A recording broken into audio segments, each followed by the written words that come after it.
Welcome to No Pundit Intended. Awards season has officially kicked off. We're in the thick of it. I'm joined by Cody Dericks. Cody, let me just tell you and our audience why you're here. I'm finding that most of the categories so far can be narrowed down to like 7, 8 reasonable picks. Best Actress, on the other hand, has like 10 plus viable contenders. So I have no idea what to do there. Um, but before we get into that, why don't you just tell me what your general impressions are of the season so far, and what are some things you'd really like to see? What are some nominations you're fearful of? What I'm liking so far this season is that it's kind of like a giant shrug. Even I know it's relatively early. We still have, basically 6 months to go until this is all wrapped up. But usually by this time, we have an idea of what's going to be a huge contender or what we think is going to be a huge contender. Even in years where like it went to Coda eventually, at this point we were like, Tower of the Dogs feeling pretty good. And Or Belfast, yeah. or Belfast, exactly. I was predicting Belfast. Or we have the Everything Everywhere Oppenheimer years where it's just kind of like I don't think we were locked into Everything Everywhere yet, but we knew it was going to get No. at least nominated.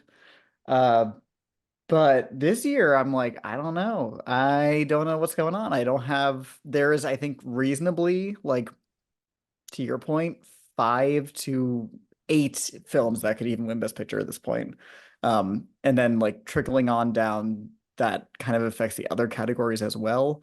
I don't have a single category that I call like that's a lock, except for like visual effects for Dune. But even Yeah. that, I'm like, I don't know. There's some weird stuff going on this year, which is exciting. I feel like I keep checking in with other pundits, whether that's their podcasts or their articles, and there is absolutely no agreement on what's even strong at this point. I've seen some people saying some things are going to win that aren't even in my top 10 of like potential nominees. So I don't know what's going on, but that's kind of fun. Scott Feinberg predicting September How'd you? 5th. That's exactly who I was talking about. Yeah. Yeah, I'm looking at my 10 now. I'm like, it's not even in it's probably like, in my 15 if I had to stretch it out that far, but I don't see that winning Best Picture. I don't think it'll win, but I guess I'm sort of starting to find room for it because Saturday Night is sort of falling off, and I had a lot of confidence in that right before TIFF. Um, I saw Blitz, and oh, what a gut punch, what a disappointment. Oh, It'll shoot. still Okay. probably get nominated for Best Picture. It might just be, as some others have called it, too big to fail. But I'm definitely not as confident in McQueen as I was, 8 months ago when we had this conversation. Um, I have seen a lot of people call Mikey Madison a lock, and not for a nomination, but for a win.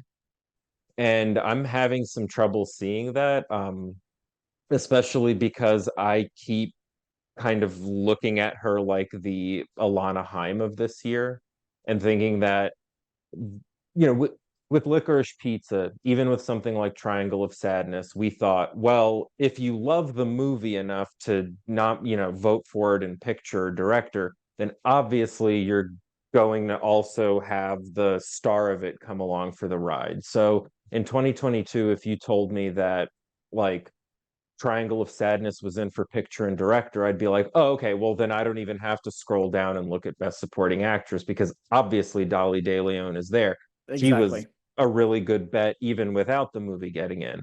But then somehow the movie got in, and she was left out cold. And that sort of happened with Licorice Pizza too. And in that year, we didn't even have a lot of actress contenders for movies that could show up in Best Picture, right? We had uh oh, let me try to recall this on the spot. We Oh, had Jessica jeez. Chastain, Nicole Kidman, Yeah. Kristen Stewart, Penelope Cruz Penelope Cruz, and and Olivia Colman, The Lost Daughter. yes, thank you. Um, and The so best it's one. uh I was pretty happy with Chastain's win, but it's hard It's to fine. root against Coleman. I'm fine with it Um, too. So, like, you could think, well, of course, Mikey Madison is getting in, like she's in a top Best Picture contender.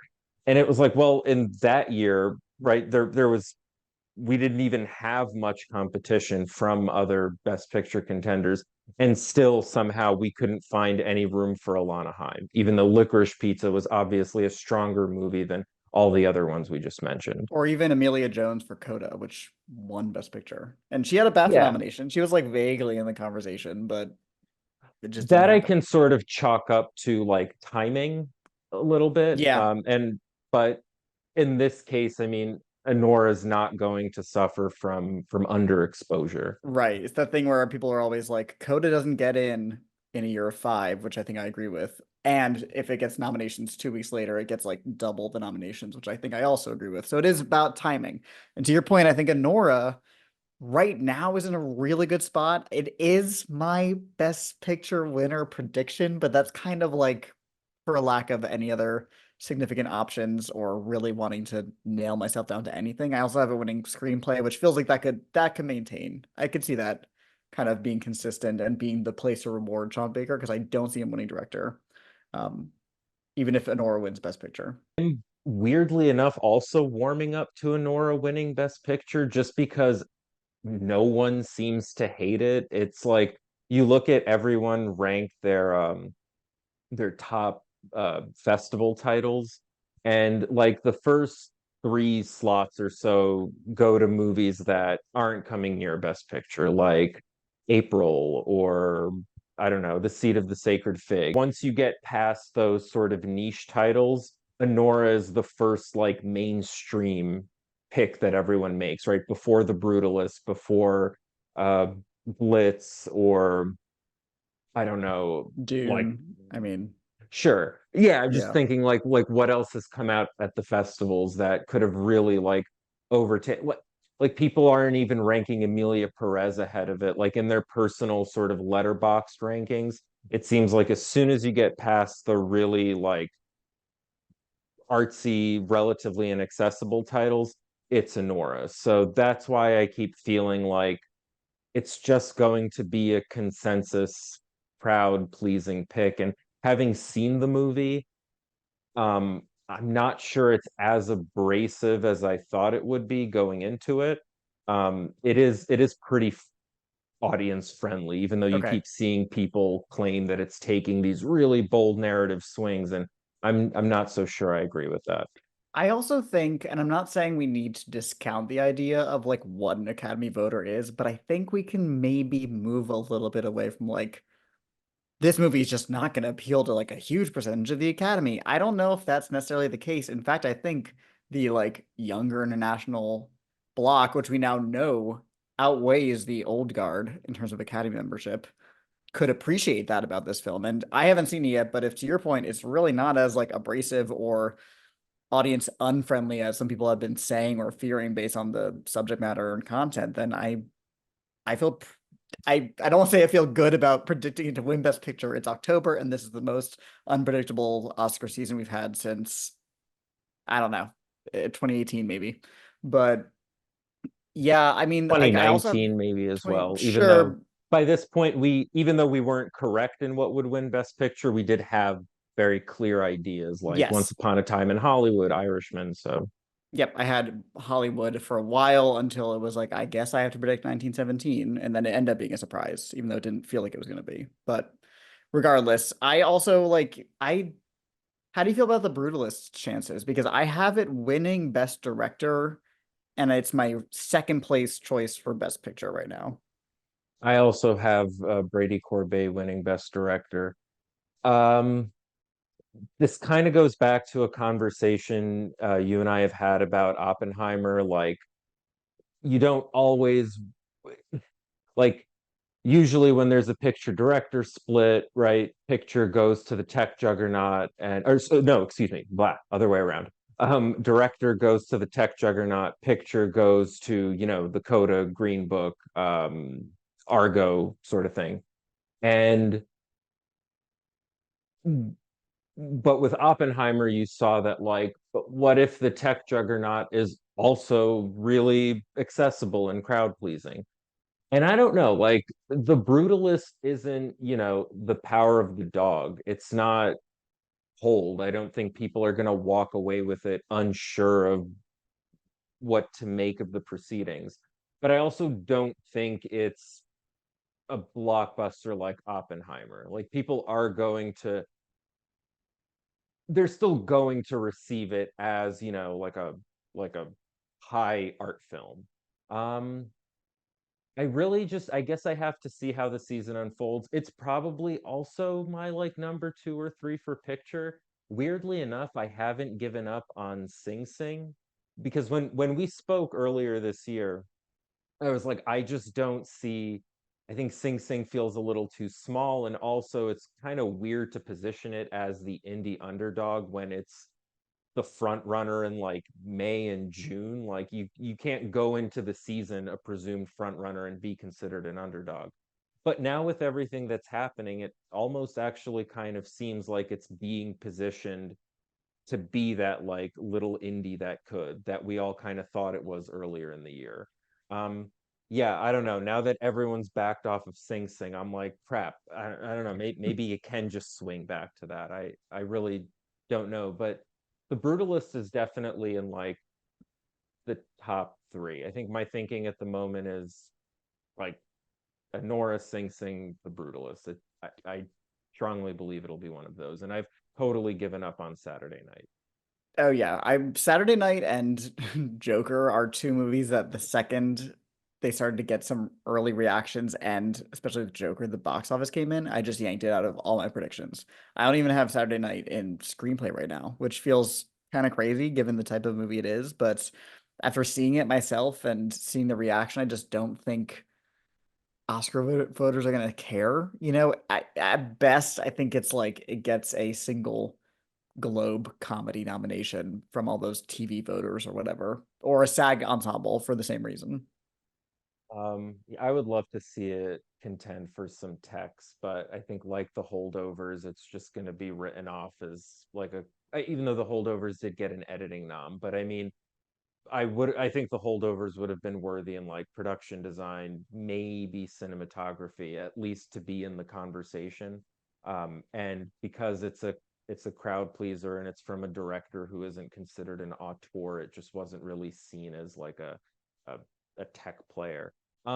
You talked about the sort of the new academy outweighing the old guard, and I think that's a good segue maybe into um a discussion about a movie that's really been making waves, and I personally think it's going nowhere. But again, to your point, like this new contingent is growing. Um, what do you think of The Substance I knew breaking you were through? leading to that. And I was just going to bring it up. I don't have it in my 10 for Best Picture, but I'm toying with it. I'm thinking about it. I think it is right now. I think a lot of the reaction of like it's a Best Picture contender is because it is so zeitgeisty right now. I think Mubi is doing a pretty great job with the marketing, and clearly it's doing well at the box office. It's a conversation piece. I've had conversations offline with people who are not movie people about it, who approached me to say, "Have I seen The Substance?" And I Do think they know if, you? well, I feel exactly. like even if this weren't a conversation piece, like of course you would have seen The Yeah, I'm Substance. the safe harbor for people who want to talk about weird movies. Like, come to me. It's okay. I wonder though if Demi Moore is the best actress contender that I think she could be, and I hope she is, then the movie itself could get pushed up a little higher. I think its best chances still remain makeup, which I think it's pretty solidly in. I mean, that category is weird. You never really know until the short list comes out.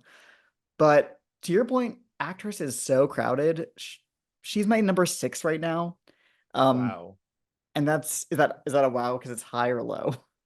Well, no, I mean, based on my like intro to this discussion, yeah, no, I think it's a little too high. Sure, I get that. And like, I just think if the conversation can continue and they can spin it into a narrative, it could work for her. She's never been nominated, Yeah.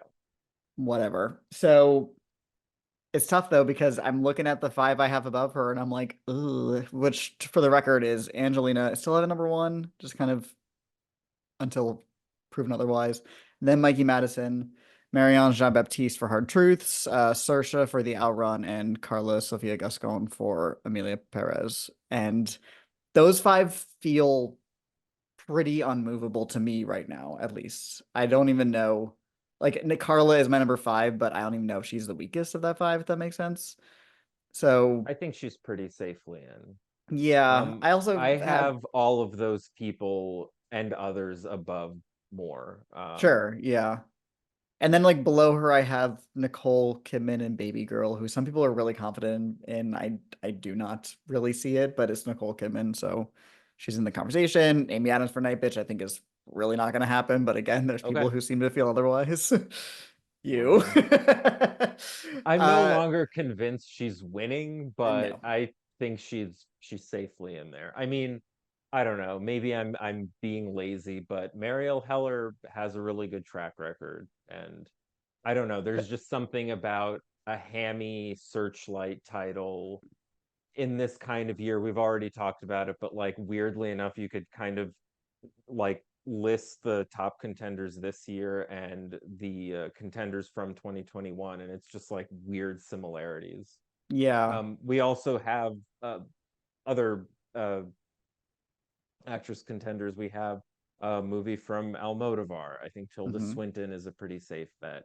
I have seen I'm Still Here, and I think Fernanda Torres. I might just be hope dicting, but I really think if she at least gets in at the Globes, which is very possible with, Hmm. the category split and 6 slots, that'll at least fix her in the conversation.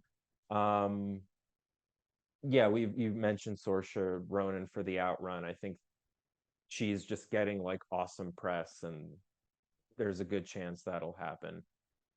Uh, the thing about Demi Moore, and maybe I'm only making this comparison because the substance gives me like Nicholas Winding Refn vibes, but this is all reminding me a little bit of the hype train for Albert Brooks in 2011 for Drive. If I'm not mistaken, I think he won the New York Film Critics Circle. Sounds like He something they would do. he won a bunch of like He was Globe precursors, nominated. or he was Yeah. okay. And then it just didn't happen because I don't know, maybe back then the Academy wasn't cool enough, and it is very different now. And the substance also has the benefit of being in the conversation for other awards. There aren't many viable female contenders for director, and I think that has kind of by Yeah. default elevated Coralie Farge. I think Not she's the sure. best chance for a female director nomination, which is Yeah. wild given the type of movie it is.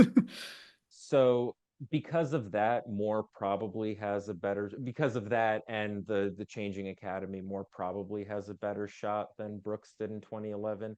But it's still just like the feeling I'm getting. Like everyone's getting really excited for this cool, nifty genre movie. And I guess we'll see if the Academy really has changed that much in 13 years. Yeah, I'm also now looking at my potential nominees for Best Actress, and I'm realizing how absolutely unhelpful the Globes are going to be this year because there are so many contenders from drama and comedy. Because Mikey Madison's going to assumingly be comedy. Carlos Sofia Gascon is a musical. Cynthia Erivo, that's a musical.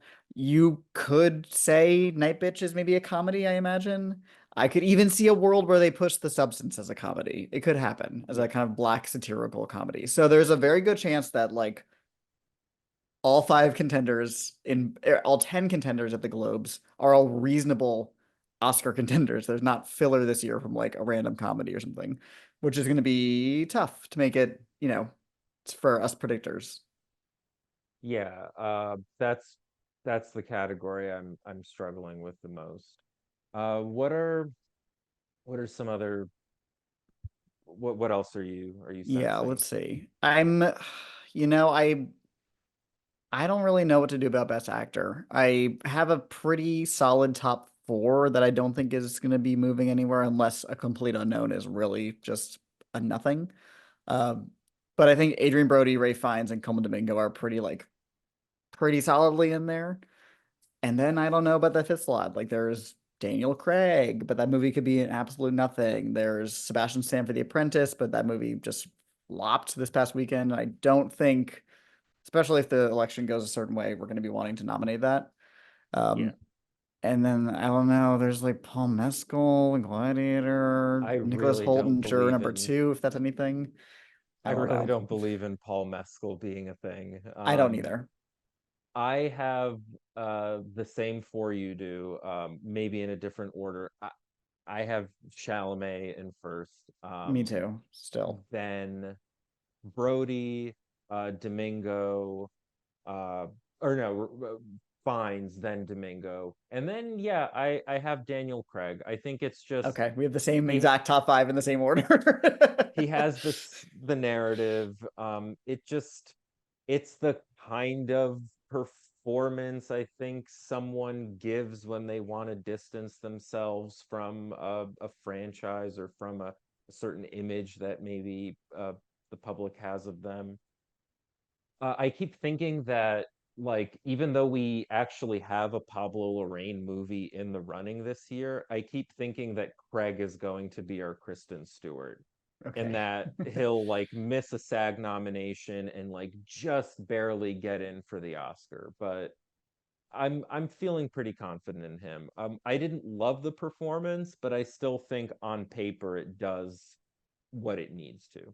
Right, like when most of these performances I'm predicting, I'm not like personally a giant fan of. In fact, it's appropriate that Best Actress is so crowded because if I look down my list of the year's best performances, they're mainly women, just not the women that we're talking about. But yeah, I think Craig, it just looks too good on paper. Well, to that point, how are you feeling about supporting actress then? Does that feel similarly packed as actress to you? Um, I think for supporting actress, let's see. I have, like most people, Zoe Saldana in first, just Hmm. because one, I also that is a real. I think of the contending performances we're talking about, that's probably the best one that I've seen so far. I also think if I had to like put money on which category prediction I feel the best for the performance categories, it would probably be this one for her, but it's not, it's far from a lock. Also just the link between supporting actress and Best Picture nominated musicals. I don't see That's true. why this would be the like exception. She's really good. I think she's yes, I mean different competition, sure, but like she's a lot better than Ariana DeBose was in West Side Story. And I didn't even Well, like Amelia Perez. and she's borderline lead, I've heard. I haven't seen Amelia Perez yet, I think that's fair. Yeah. which is Everything helpful. revolves around Gascon. It's like many people have made the comparison. I think it's valid. It's a favorite situation. Okay, Like Olivia Colman isn't really the focal point, but everything kind of revolves around her. sure. So I have Saldana. I mean, I haven't seen Conclave yet, but I find it really hard to believe that Rossellini's screen time is so limited that she won't get it. If you think the movie is such a strong picture contender, it's like she doesn't have to do that much. I feel Just needs exactly a the scene. same. I feel exactly the same. People keep saying she's not on screen very much, but she has one scene. And I'm like, okay, well, I'm not That's hearing any arguments against her nomination then. Even yeah, recently, like they're not afraid. It's not like it's an old-timey thing that just happened with oh Emily my God, Blunt. from the Fablemans, what's his name? Oh, Judd Hirsch. Judd Hirsch, sure. Yeah, it's definitely something that the Academy is not afraid to do. Especially if again we can do the thing of like, oh, she's never been nominated. That's so weird. Blue Velvet, whatever. So like, and if Conclave is that strong, I have it in like five or six categories as is. I don't really see why Rossellini wouldn't be part of that. That being said, she's my number seven. So, but I'm considering her. She's not out of the race for me like she is for some people. Yeah, like if Conclave weren't a strong Best Picture contender, then I wouldn't say, oh, her career narrative alone is enough to get her in. It's like, no, if you think the movie is so strong in other categories, we've seen the past 2 years in Best Supporting Actress that Emily Blunt had more than one scene in Oppenheimer, but I think we can all say it really was for that scene with uh, Jason Clark. Jason Clark, yeah. So, I mean, if you're part of a really strong Best Picture contender, granted, I don't think Conclave is winning Best Picture, but No. still, I think if it really is a top five contender, the way, and I think most people have more faith in the movie than I do. But for some reason, when it comes to the acting categories, they're like, well, yeah, basically what you just said. She's in it for a couple of scenes and only one of them is really big. And it's like, well, yeah. And if Conclave weren't a picture contender, or at least such a strong picture contender, then I wouldn't be predicting her just because she's Rossellini. But with Curtis, with Blunt, even though Conclave isn't winning picture, we can still say that like the bar of entry is significantly lowered for people who are in uh like all around strong films. Um, Right. I just don't see why some people are completely writing her off. Granted, again, I haven't seen the movie, but it's just based on what I've heard, it's odd to me to not even consider her. yeah. It would need to be like, I mean, then again, we are sort of all kind of writing off Samuel L. Jackson, but maybe that's because the piano lesson doesn't seem like that strong of a film. Outside of the category we're actually discussing right now, which is supporting actress. A lot of people have faith in Deadweiler. I don't I don't know. When I hear people say like, "Oh, she's owed after the Till snub," it's like say that to Paul Dano, like who has been in much stronger in who has been snubbed for films that actually were strong picture contenders. So I don't know that Deadweiler being relatively new to the scene is going to get in on the strength of, you know, guilty feelings about another movie that wasn't really seen as a strong overall contender. It's funny how we talk about narratives because it's like if she had been nominated for Till, people would be saying, "Oh, well, she should be in for the piano lesson because they know her and like her." But same thing, the same argument is being applied for her snub. Granted, I do have her in, but to your point, the like Samuel L. Jackson thing is weird because I before piano lesson was seen had him winning that category. I was convinced that it's a Tony nominated role. His performance was Tony nominated specifically, and I just feel like he's the kind of actor, very much like our supporting actor winner last year, who the Academy would go, oh, yeah, he should probably have an Oscar, right? Or at least more than one nomination 30 years ago. And I don't even have him in my 10 now. From what I've heard, his performance is mostly narration. And that to me is a little tougher than like limited screen time because it feels, if your character doesn't feel like corporeal, then it doesn't feel like, I imagine to a lot of voters, like a solid performance to nominate.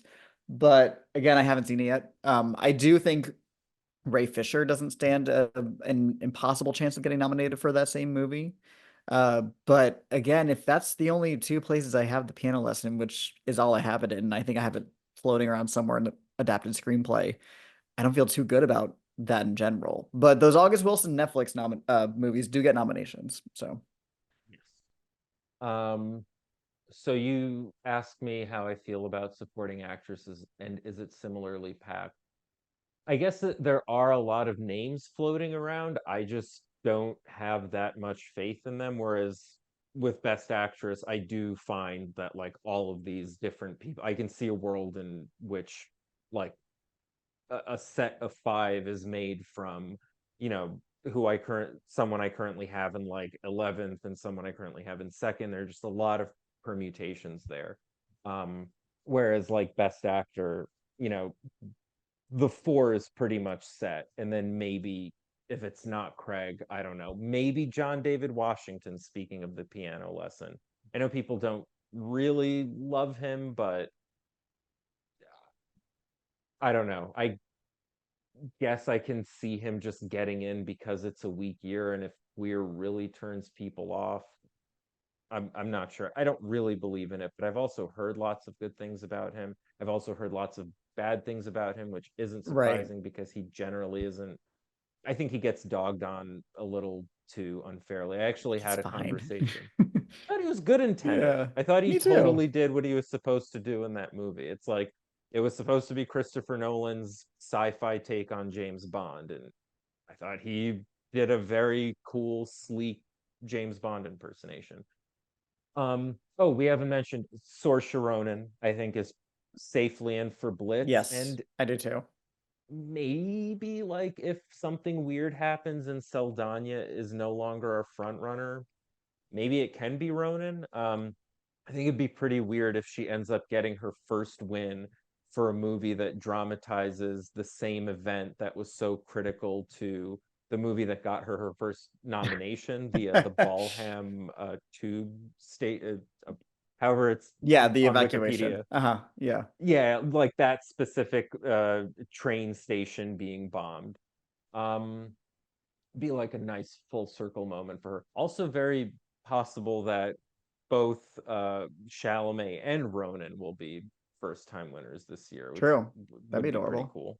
Yeah, Yeah, I do feel like it would be kind of weird if Saoirse won supporting actress. She feels like a lead actress winner. I know that's not as much a thing as it was in like the 50s, but it kind of feels like it would be almost like Renee Zellweger, where it's like, we'll get back to you later. Like you'll probably get a lead actress later. Which might be happening with Angelina Jolie this very year. I would love to see a Pablo Larraín movie win something. I mean, I guess a Pablo Larraín movie that belongs to this trilogy Yeah. because, like I know he's gotten sort of respect for his other work. Of course, El Conde was a surprise nominee a year ago. Surprise for some of us. Not me. Yes, if you paid attention to Camarade, I definitely I had it getting in at ASC, and then once that happened, I was like, okay, then the Oscars then the Oscar nomination isn't even really up for debate. Okay, well, actually, so we only have a few more minutes left. Mhm.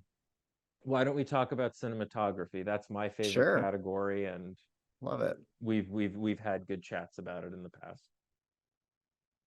Yeah, so it's tough. I do have the Brutalist winning this one. Sight unseen. Haven't seen the movie.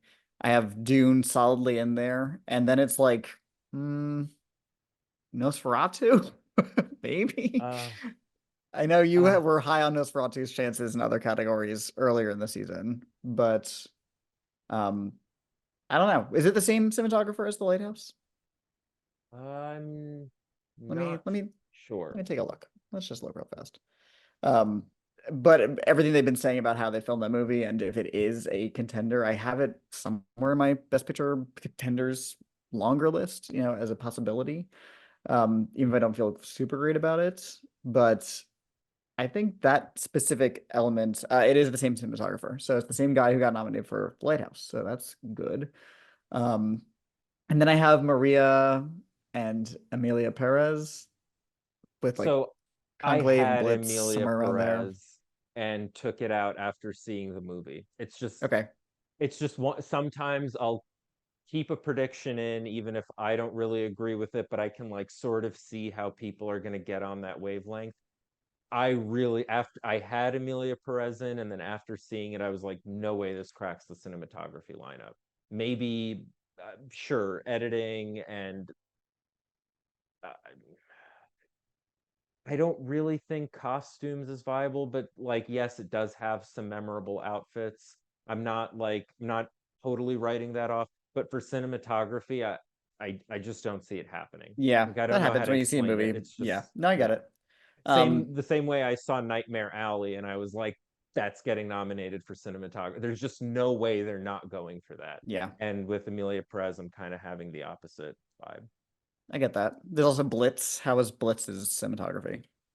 Blitz is the sort of thing where like I didn't believe it had great cinematography, but it does enough in the way that I know like voters like their cinematography to be done. So Sure.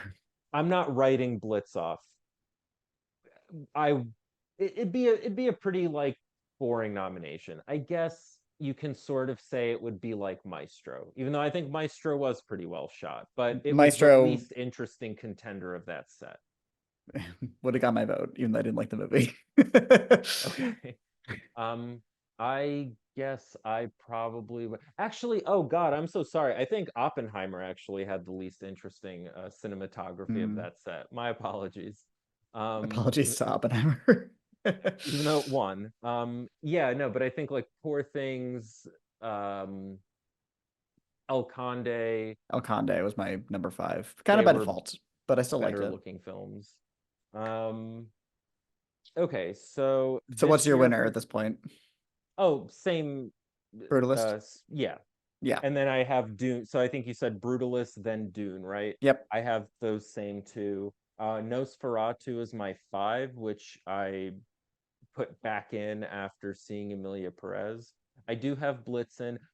I'm really pulling for Anora. I would love to see Oh, that happen, interesting. and I Okay. have slight faith that like maybe if it just gets some attention from precursors, maybe if it places at Energa Comramage, I Mhm. mean, if ASC is hip enough to do it, then yeah, I think it can happen. It'd be And an then I have interesting one. It doesn't really Nosferatu. feel like a cinematography contender.